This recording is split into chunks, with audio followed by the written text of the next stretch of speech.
before he made Star Wars. I had just finished watching Rocky. People often think of Rocky standing tall in the ring or Rambo charging through the jungle when they think of Sylvester Stallone. But Stallone fought very different battles with other big names in Hollywood when the cameras weren't rolling. Some of these fights got out of hand in public, while others stayed quiet behind the scenes after the lights went out. His hate was so strong that it broke up friendships, ruined careers, and almost killed blockbuster movies. Who are they? Stay tuned, because the stories you're about to hear will change how you think about Stallone forever. Stallone hated Arnold Schwarzenegger the most. Arnold Schwarzenegger was Stallone's most famous and persistent enemy.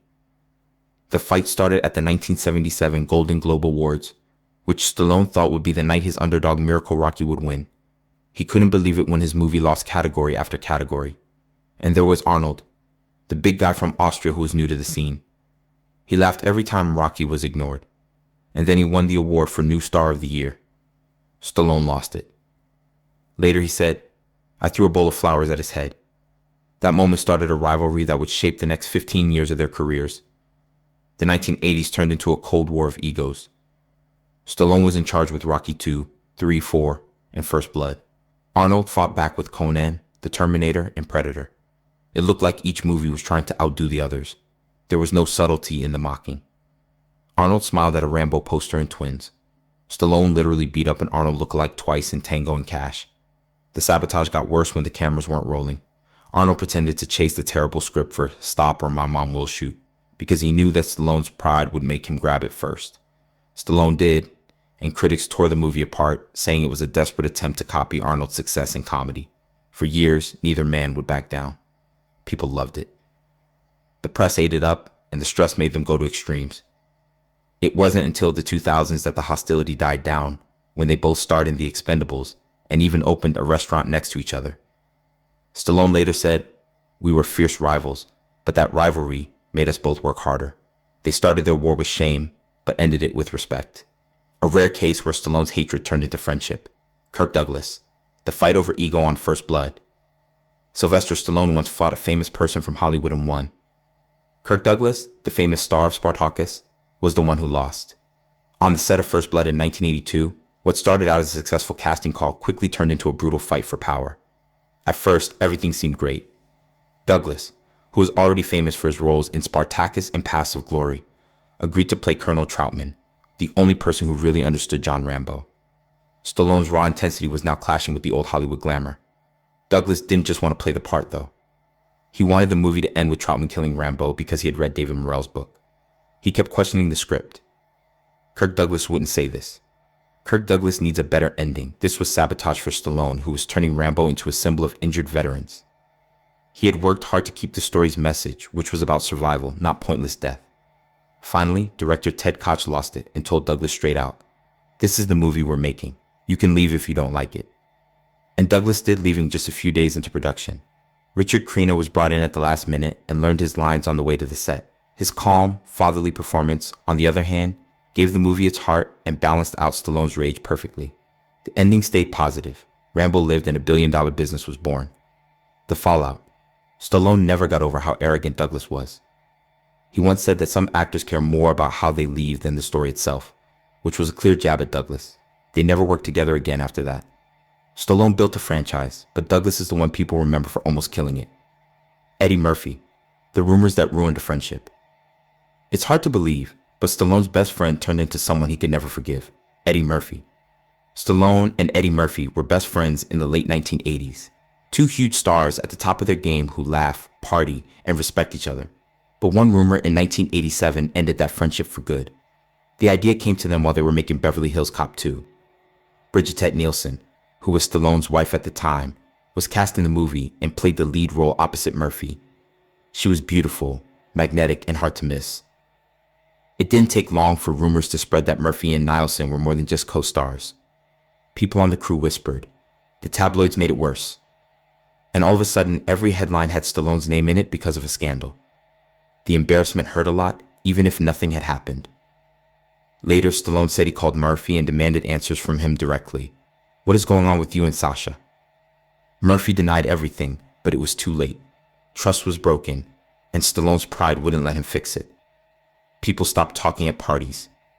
Friends had to choose sides, and by the 1990s, their friendship was over. Murphy would later say it was sad that gossip ruined years of friendship, but Stallone never thought about it again. The fallout wasn't just between people, it was also public. Hollywood started to compare them by looking at their box office numbers, which made the rivalry even stronger. The man who had once been Stallone's best friend was now just another name on his list of enemies. Richard Gere, the mustard incident that wouldn't go away. One drop of mustard on one sandwich. That's all it took for Sylvester Stallone to make Richard Gere his enemy for life. In 1974, both were unknown actors trying to get a break in a low-budget movie, The Flatbush Lords. What should have been a way to get famous turned into one of the most petty and violent fights in Hollywood history. Stallone, who helped write the script, put his all into playing Stanley Rosiello, a tough guy with a soft heart. Gere, who had trained in theater, had a different style, precise, methodical, and obsessed with details. Their personalities didn't get along right away. The last straw was when Gere's sandwich dripped mustard on Stallone's pants in a cramped car scene. Stallone didn't think twice before elbowing Gere in the head and throwing him out of the car in front of everyone. The set went completely quiet. There was nothing producers could do. Gere was let go, and the reason given was creative differences. But everyone knew what was going on. Stallone had said he was in charge, and Gere's humiliation spread quickly through Hollywood. Gere always remembered it. Later, Stallone made fun of him in interviews, saying that the tension was due to a personality clash that couldn't be resolved. Gere saw it as proof that Stallone would rather fight than give in. Even after all these years, the two still don't talk to each other. There were rumors that the bad blood made Gere even more bitter, as he rose to fame in American Gigolo and an officer and a gentleman. What could have been a friendship between two famous people turned into a fight over a mustard stain that Stallone never let go of. Bruce Willis. The brotherhood broken by greed. Stallone didn't just make another action movie when he made The Expendables. It was his love letter to the 1980s, a group of legendary people giving fans one last ride. Bruce Willis was at the center of that brotherhood. But what started as friendship turned into Stallone's most public fight, which broke trust and made headlines all over the world. Willis played the secretive CIA agent Church in the first two Expendables movies. It wasn't the biggest part, but having him there made the team look good. Stallone thought of him as an equal, a soldier from the golden age of tough guys. But by 2013, when The Expendables 3 was getting ready, Willis's demands shocked everyone. He wanted $4 million for only 4 days of work. No deal, no negotiations.